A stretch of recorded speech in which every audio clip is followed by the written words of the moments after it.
Here I have Realme phone and let me show you how to change maximum connected Bluetooth devices on this device. Let's begin.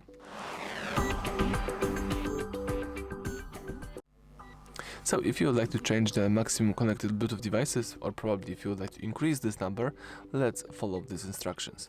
You need to do it in two steps. The first one is to enable the developer options. So let's choose here settings.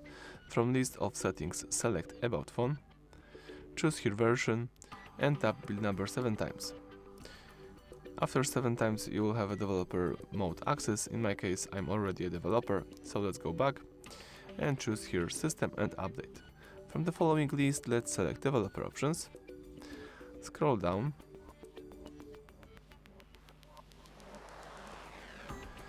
and here you should find maximum connected Bluetooth audio devices.